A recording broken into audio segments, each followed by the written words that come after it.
Chers invités, chers téléspectateurs, bonsoir.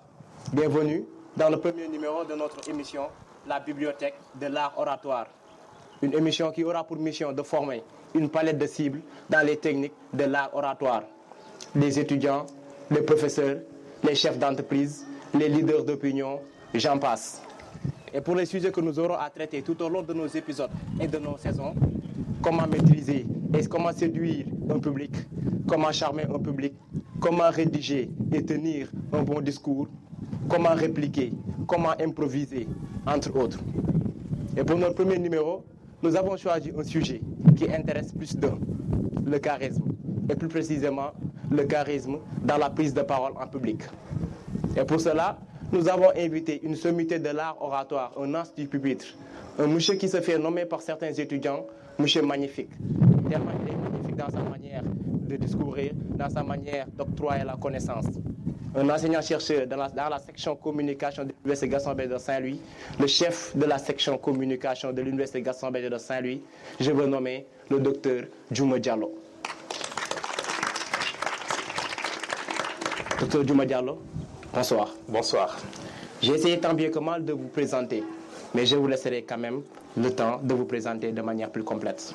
Tout d'abord, je tiens à vous remercier pour l'honneur que vous m'avez fait d'être votre premier invité de cette émission de l'art oratoire. Je salue aussi le public ici présent et les remercier pour quand même ce geste très fort.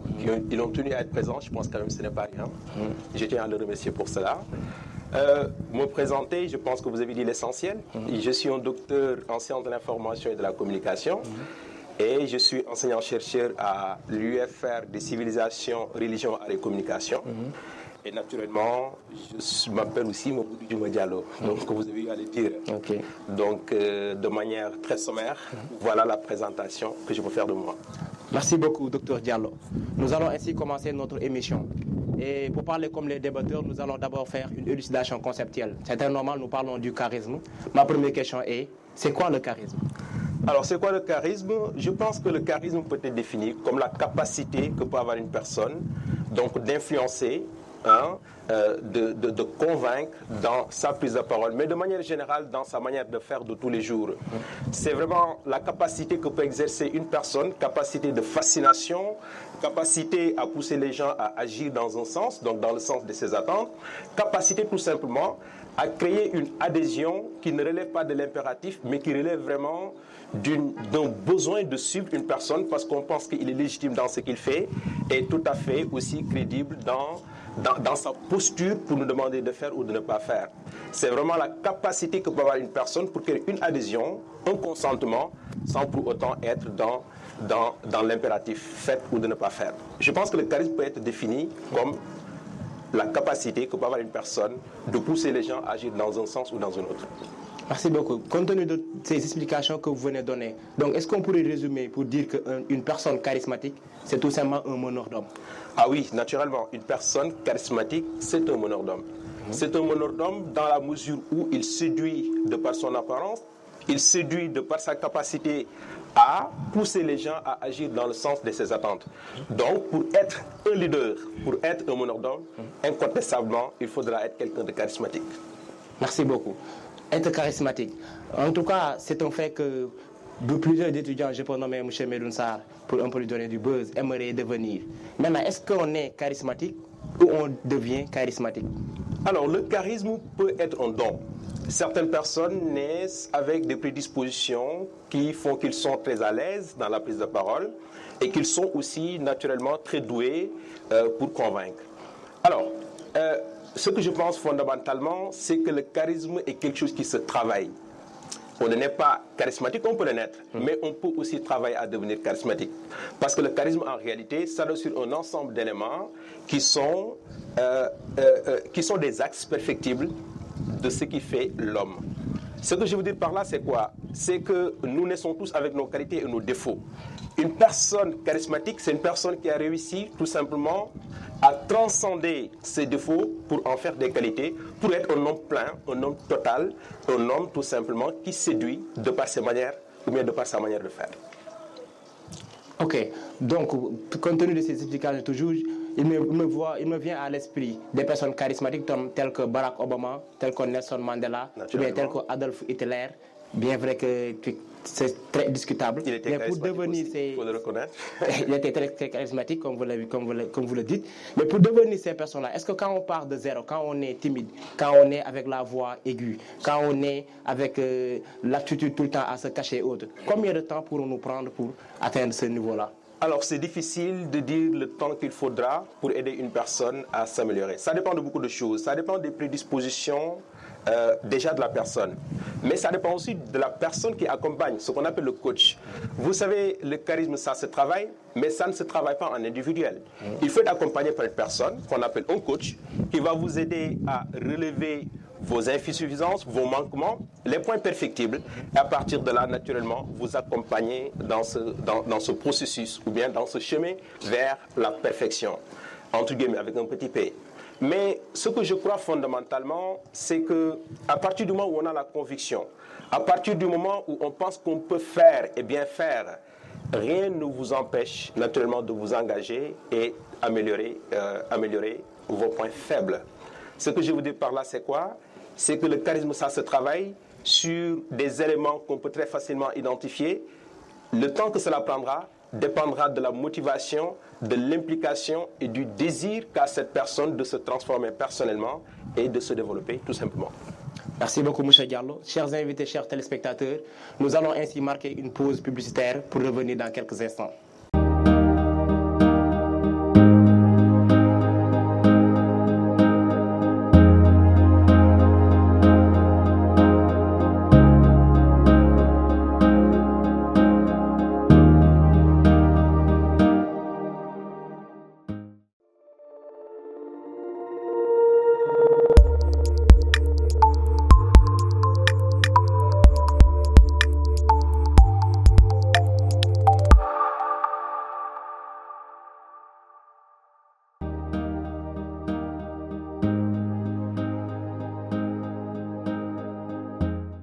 Nous sommes dans la deuxième partie de notre émission La Bibliothèque de l'Art Oratoire. Nous allons maintenant traiter la prise de parole en public, le charisme en prise de parole en public.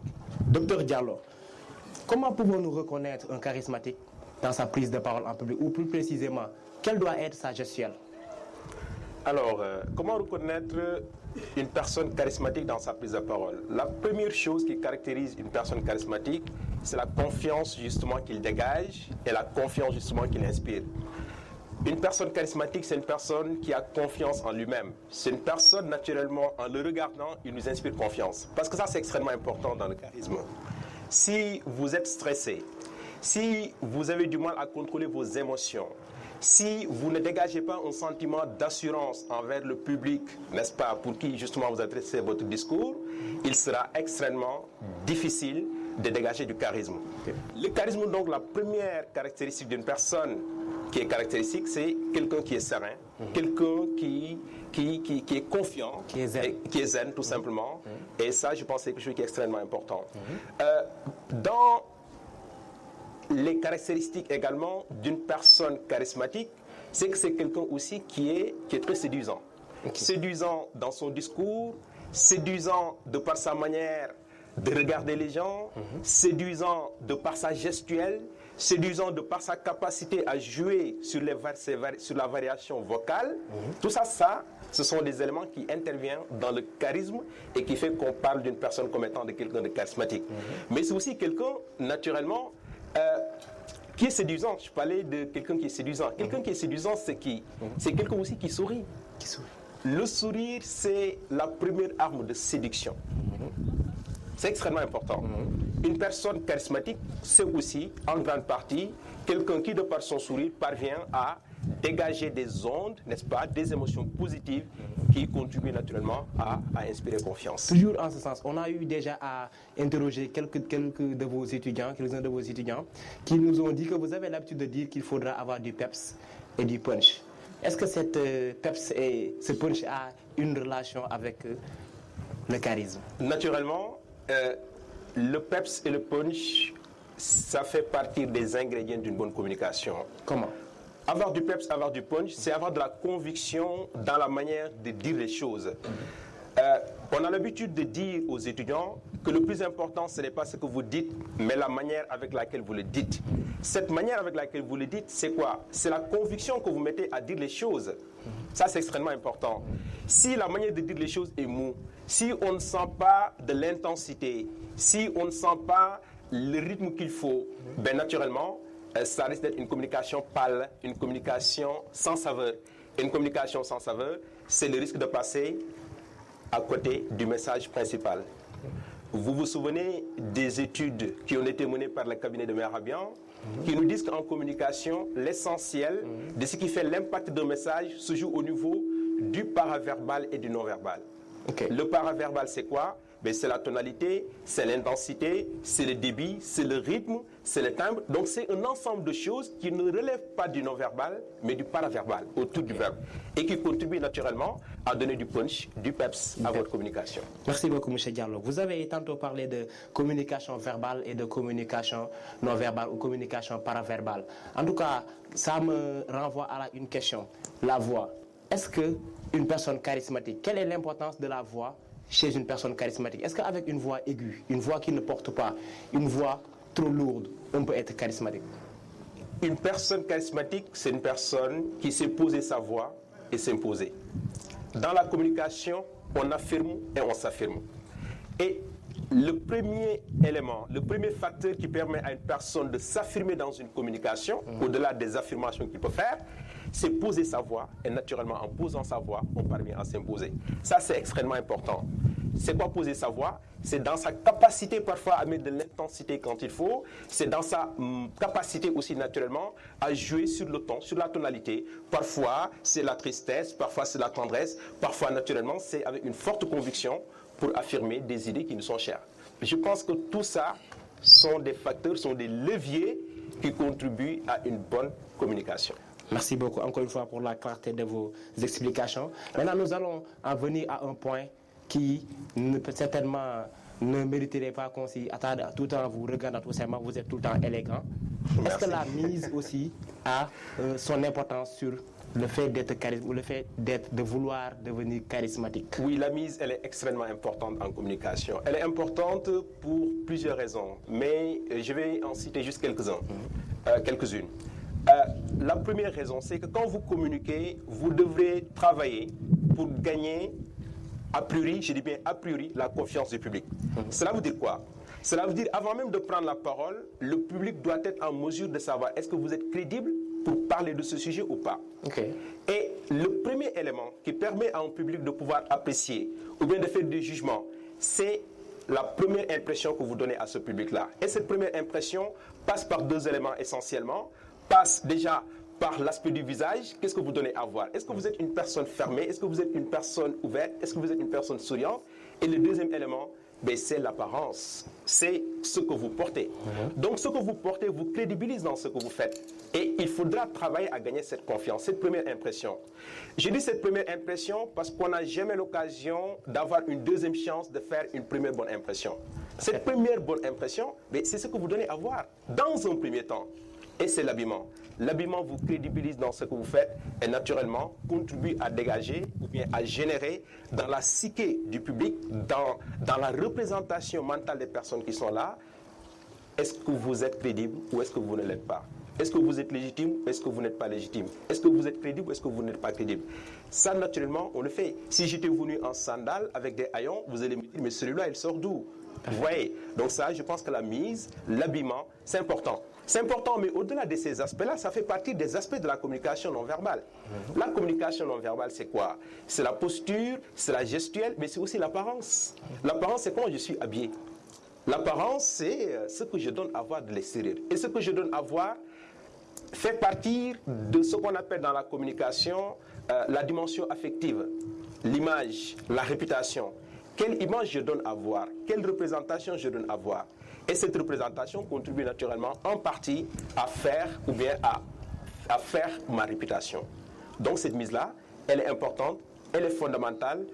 Il faudra faire l'effort de s'adapter à son public et naturellement pour ne pas perdre le jugement qui relève de cette première impression. pour moi, je pense que c'est important et c'est fondamental.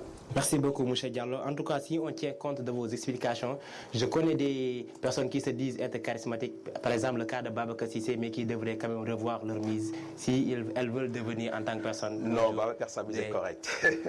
Merci beaucoup. Chers téléspectateurs, nous allons maintenant passer à la dimension pratique de notre émission. On va essayer de voir dans le public, est-ce qu'il y aura un homme ou bien une femme qui va vouloir passer à l'épreuve du pupitre pour que après notre cher invité M. Diallo puisse faire une lecture de son discours et voir est-ce qu'elle sera la personne charismatique ou pas. Parfait. Sont volontaires?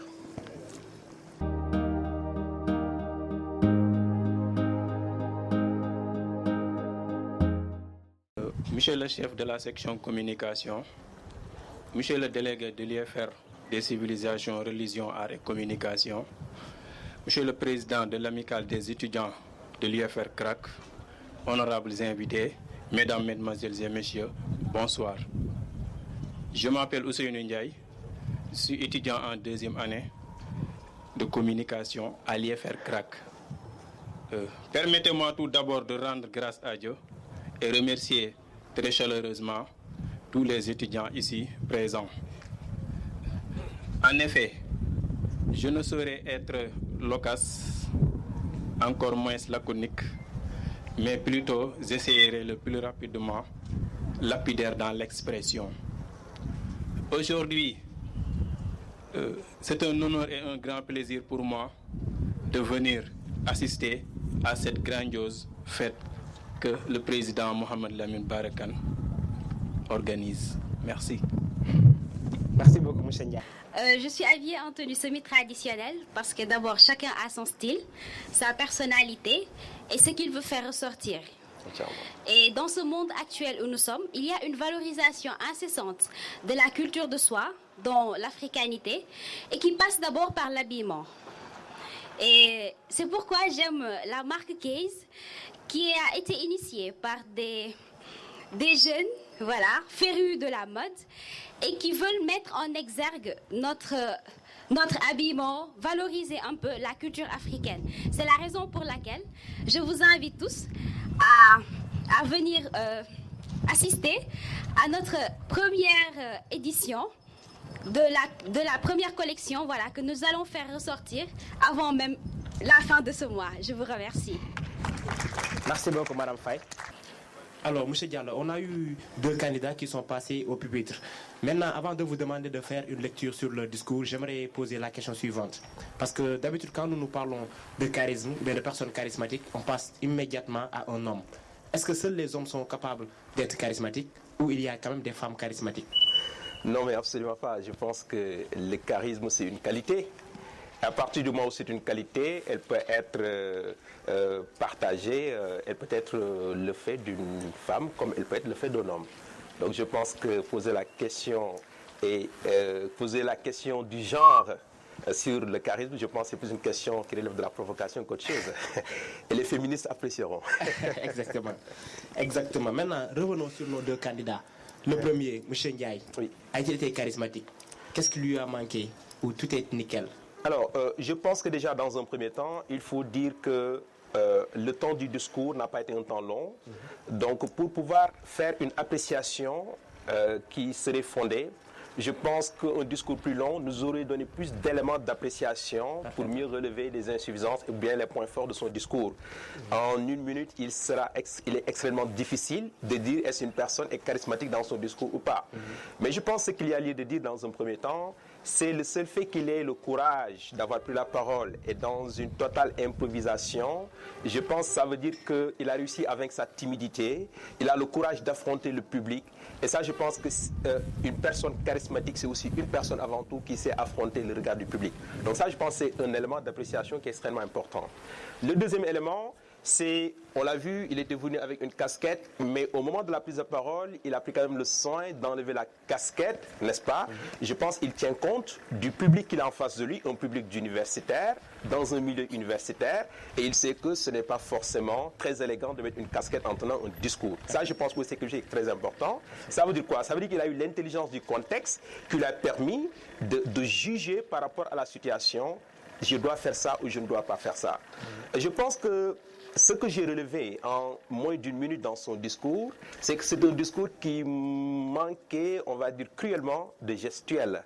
On a vu à aucun moment ses mains se lever ou bien faire des signes qui montraient qu'il était investi ou bien il était fortement impliqué dans son discours. Okay. Et je pense que si vous voyez l'histoire ou bien les personnes à qui on donne le qualificatif de personnes charismatiques, ben ce sont des personnes qui vivent leur discours en eux-mêmes, c'est-à-dire qui affirment des choses avec conviction, qui sont vraiment fortement dans un élément soutenu qui accompagne le discours. Et je pense que ça a un peu manqué dans son discours, mais aussi il faut dire peut-être ceci, c'est par rapport à la nature des contenus, de l'information qu'il a eu à passer et qui n'appelait forcément à une gestuelle affirmée, à une gestuelle très forte. Ça, je pense que c'était ce que je voulais dire pour M. Ndiaye. Alors pour Madame Faye. Beaucoup d'éléments. Je pense que l'africanité, on peut discourir sur l'africanité, c'est important. Je ne sais pas si c'est fait exprès ou pas, mais sa capacité à être réactive, je la propose au sujet sur la tenue vestimentaire. Elle développe tout un argumentaire sur le style africain. Ça veut dire qu'aussi peut-être il a intégré, une petite parenthèse, le projet CRAC, n'est-ce pas? L'africanité au cœur de la pédagogie et au cœur de l'enseignement universitaire. Mais plus sérieusement, ce que j'ai constaté dans son discours, c'est elle était bien, elle a maîtrisé le contenu, mais ce qui manquait un peu, à mon avis, c'est que on ne sentait pas la confiance. Ce n'est pas une personne à qui on a l'impression qu'elle est habitée par la confiance. J'avais l'impression qu'elle voulait se débarrasser rapidement de son discours. On le sentait, c'était d'une traite, ça manquait de pause, ça manquait de silence, n'est-ce pas? Et la respiration n'était pas une respiration maîtrisée. Peut-être de la peur, peut-être une envie très rapidement de regagner sa place, n'est-ce pas? Et donc qui fait que c'était un discours pas saccadé parce qu'on parvenait à comprendre ce qu'il disait, mais où on ne sentait pas une sérénité, on ne sentait pas une confiance, cette envie de garder la parole et de partager des choses qui nous emballent, qui nous passionnent. Et ça, je pense que ça a un peu manqué dans son discours. Merci beaucoup, M. Diallo. Avant de vous prononcer votre mot de la fin, permettez-moi, chers invités, chers téléspectateurs, de remercier les partenaires qui nous ont soutenus tout au long de ce projet. Je vais commencer par Creative Studio, l'agence de communication qui quand même est à moins l'infini et à plus l'infini de ce projet. Et du fond du cœur, je vous remercie. Nous allons aussi remercier 7 étoiles, l'empire 7 étoiles de Maraba de la P25 Communication. Nous réservons des remerciements particuliers à l'endroit de Case. Si vous avez remarqué ces temps-ci, je me fais de plus en plus beau. C'est l'œuvre de Case, n'est-ce pas? Case, je vous demanderai de réserver le plus rapidement possible, Inch'Allah. Nous ne saurons ne pas remercier l'alpha et l'oméga, l'homme éternel, l'homme qui est tout le temps là, M. Pape Adama Duno Sambou. Je demanderai aussi à Case de confectionner des tenues pour Duno parce que voilà, il en manque criarement. Mais quand même, merci beaucoup, M. Duno Sambou et toute l'équipe qui vous accompagne. Aux autorités de l'UFR CRAC, à la fois pour l'administration, mais aussi pour les autorités sociales, je ne saurais nommer tout le monde, mais je remets les remerciements à M. Mohamed Sek qui représente les anciens de l'UFR CRAC aujourd'hui. M. Diallo, quel sera votre mot de la fin? Alors, je ne sais pas si ce sera un mot, sinon pour dire que quand on parle de charisme dans la communication, c'est dire qu'une communication bien faite, c'est une communication qui est accompagnée par toutes les qualités à partir desquelles on reconnaît une personne charismatique. C'est la confiance, c'est l'assurance, c'est la séduction, c'est un ensemble d'éléments en fait qui font qu'une communication elle est forte, qui font qu'une communication peut aller dans le sens de nos attentes. Ça, c'est extrêmement important. Mais ce que aussi je veux dire, et je pense l'avoir dit dans mon discours de tout à l'heure, c'est quelque chose qui s'acquiert. Mais vous ne pouvez être une personne charismatique que si dans un premier temps, vous parvenez à vaincre votre timidité, à sortir de votre carcan, à soutenir le regard du public, à oser l'affronter et naturellement à aussi avoir le courage de prendre la parole en public. Et dans tout ça, je pense que le maître mot dans tout ça, c'est tout simplement travailler à être authentique, à être soi-même, essayer de révéler n'est-ce pas, ce que certains appellent la meilleure version de soi-même. Et ça, je pense que c'est quelque chose qui est fondamental, qui est extrêmement important, avec de l'envie, avec la motivation, avec tout simplement l'envie de se parfaire, on peut naturellement parvenir à être une personne charismatique et donc une personne séduisante. Ce que je souhaiterais aussi terminer, c'est vous remercier de m'avoir fait l'honneur d'être le premier invité de cette émission. Et je souhaite plein succès naturellement à la Bibliothèque de l'Art Oratoire. Et merci encore une fois pour l'invitation. Merci à vous, le docteur Djouma Diallo, d'avoir accepté d'être notre premier invité sur cette émission, la Bibliothèque de l'Art Oratoire. Cher public, je ne saurais aussi terminer sans pour autant vous remercier très sincèrement. Vous avez tenu à être présent, soutenir le projet. Et je pense que, Inch'Allah, nous prions Dieu pour que Dieu exauce tous nos vœux, pour que cette émission puisse devenir une émission non pas nationale, mais internationale. Chers invités, chers internautes, nous vous donnons rendez-vous très prochainement sur notre chaîne YouTube qui est du même nom que l'émission, la Bibliothèque de l'Art Oratoire. Merci beaucoup. Merci. Bravo.